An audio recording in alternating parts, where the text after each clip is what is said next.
This guy proved to be a very difficult opponent. I'm going to show you the game now. And yeah, he was tough for a youngster who wasn't that high rated and had not yet taken on stronger players and beaten them. I was quite shocked by his playing strength and how good he was. So let's have a look at this game. I played he played e4. He was playing white, and I played a Sicilian. So we'll go for the opening. I played two knights there. He's playing a Yugoslav. Attack. And the Sicilian.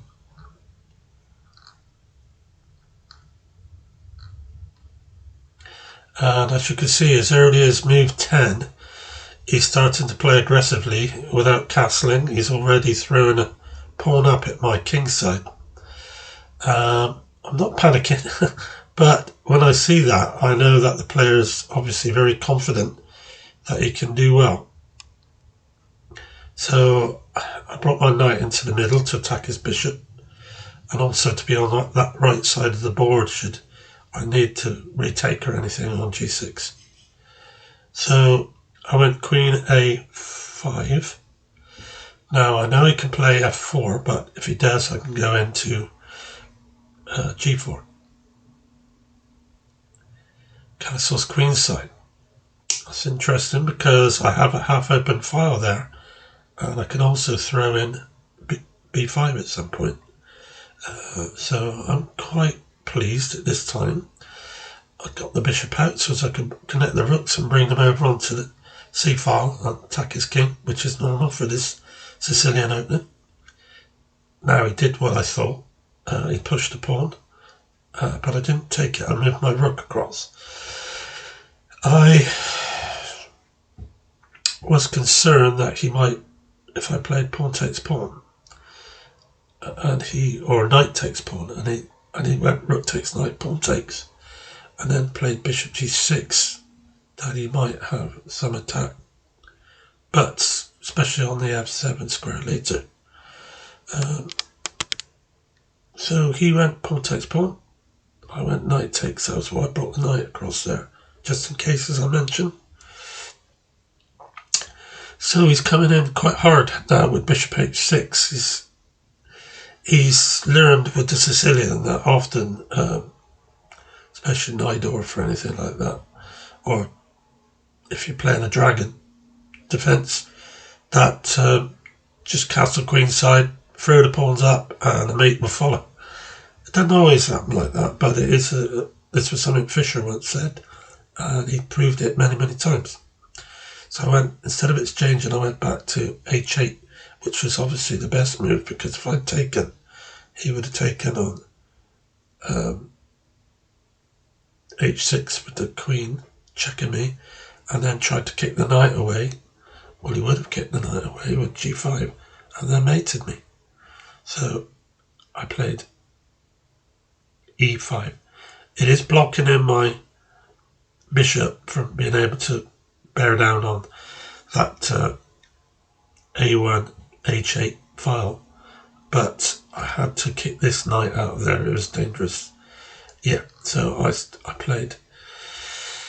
I didn't actually kick it out. He went into f5, but if I take it with the bishop, that's not good for me. So that means I move my knight and he comes in with queen g5 check, and then it gets really nasty for me. So no, I couldn't do it. So it wasn't really the best move by playing e5, and I realise this now. My d5, d6 pawn's about to drop. So I'm defending it, but you can still take it. Sorry. I'm defending it, but you can still take it if he so wishes. What happens here? He moves back with a knight. So he's...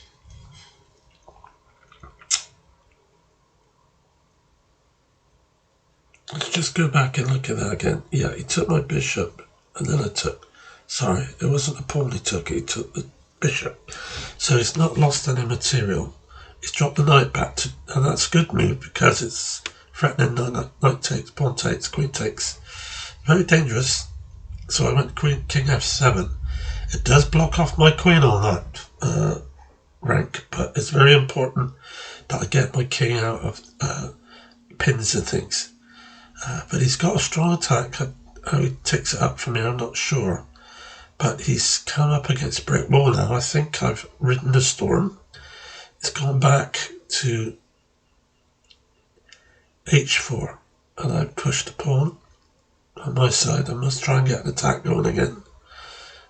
He's defended the c2 pawn, for he knows he has to move the knight any moment, which he's going to be doing now.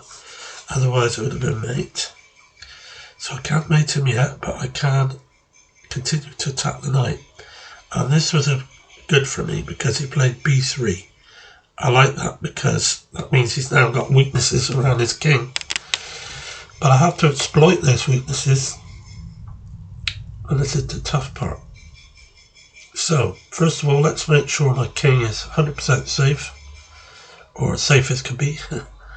So, he's brought his bishop back, attacking the knight. So he got room for the queen to come down. After he takes bishop takes knight. So I brought my bishop in to g7. And now, as you see, I've got my king in a much safer place on f7. Surrounded by pawns and a knight and a bishop and a rook. I feel comfortable at last. More comfortable than I had been after that quite aggressive attack on my king's side, which I knew would come, but I didn't think this young lad had that kind of creative ability to do that. But he hasn't done enough. So he's doubling his rooks in the centre now to hit my d pawn. I think he's realised he's changing his attack somewhat, but he can't take it because I just played rook a to c8, threatening mate on c2 if he takes on d6. So he brought the queen back so that he can still take now and cover that pawn with his queen. So I brought my rook on g8 to d8 to protect that pawn. So now he's brought the knight into b6, attacking the rook, which means he can actually go back to c4, which is good for him. So now I've brought my queen down to c3. I like to get in close to the king if I can with my queen. Just put a bit of fear into the opponent if possible.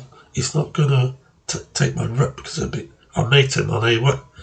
But he can bring the knight back to c6, which is a bit difficult. I should maybe have thought about this. But he doesn't do that. He played, well, he has to, play king b1 first before he plays the knight back. But I'm looking ahead to knight c4. So I attacked the knight. Instead of moving it, he played rook to d3, attacking my queen. So I've gone back not for the queen swap. He took, and I have to take with the rook. Otherwise, if I go pawn takes, he's got rook takes on d8, unfortunately. And now he wins a pawn with rook takes d6. That's a shame, because now he's got 4.2 plus on Stockfish, meaning that he's got one game, basically. It means it should be a win for him. But is he experienced enough to make a win out of this? He certainly seems good enough, but sometimes you need a bit of experience as well, especially when you're playing experienced players. So, of course, I avoid the swap because I want to try and get counter-attack. And now he's come back with knight to c4, hitting the e-pawn. Very good move. It's a problem. He's going to check me, but I have got a rook covering that pawn at the moment, so he can't do that. But it does give him routes to places like e3, possible to f5 with a sack, if it could bring about a mate. So I brought my rook down. I'm counter-attacking at last. It's taken me 34 moves to actually get back into this game. If I am back into it. Stockfish is still saying now I'm 5.6 against my position with black. So he's brought the rook up to d6, d3 to cover the f pawn. So that hole on c3 could be of great use to me at some point, and perhaps salvaging something in this game. So I checked him, and instead of bringing the rook back, which I think he should have done, he moved his king up, which is understandable because he still wants to keep his rooks free, and there's no sign of attack from me. But here I had a long think, and I wondered, it's a bit of a gamble because with correct play it probably won't pay off. But as I see it, I'm about to drop the a pawn as well, which would put me 2 pawns down, and I probably am losing. I have to be honest, I feel like I'm losing.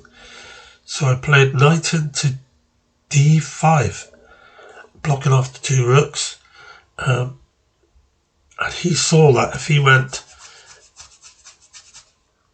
he takes knight on d5, I can play e4 and have a check with my bishop, which means I would get my piece back and more, because I would be getting the exchange with pawn takes knight, pawn takes on d3 is rook. So he didn't do that. He played rook takes a6, which is a little bit greedy, going after a second pawn. He's not seeing the danger that's coming here. His whole chances of winning this game may have just slipped because he took that pawn. So I came into c3 with a threat of checkmate at b2. He realised this now, and he's checked me on d7.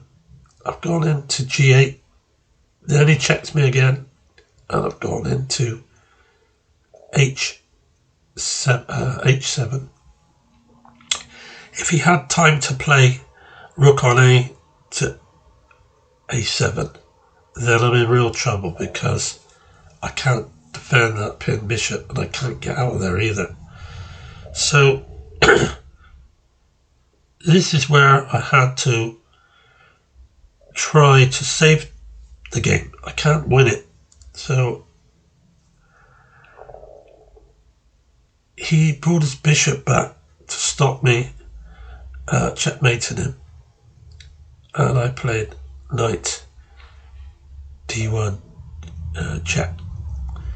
He can't go a2, because if he did, I would just go back to c3, and he would have to move his king again, maybe to c2. But if he did that, I could then play knight to e2, hitting the bishop, and he'd have to play the bishop out, and then I'd go back again to f3, and we have the same sequence where I'm threatening mate. So he went to b1. I checked him again. He went back. Or actually, he didn't go back. He was thinking, I know he was thinking about going back, but he didn't. I offered him a draw, and he could see that it was drawn, and I've got a strong attack against his a pawn. So I managed to salvage this game and walked away with a draw. So it was a good saving draw on my part. So thank you. Look forward to seeing you later. I hope you enjoyed this game. Thank you very much.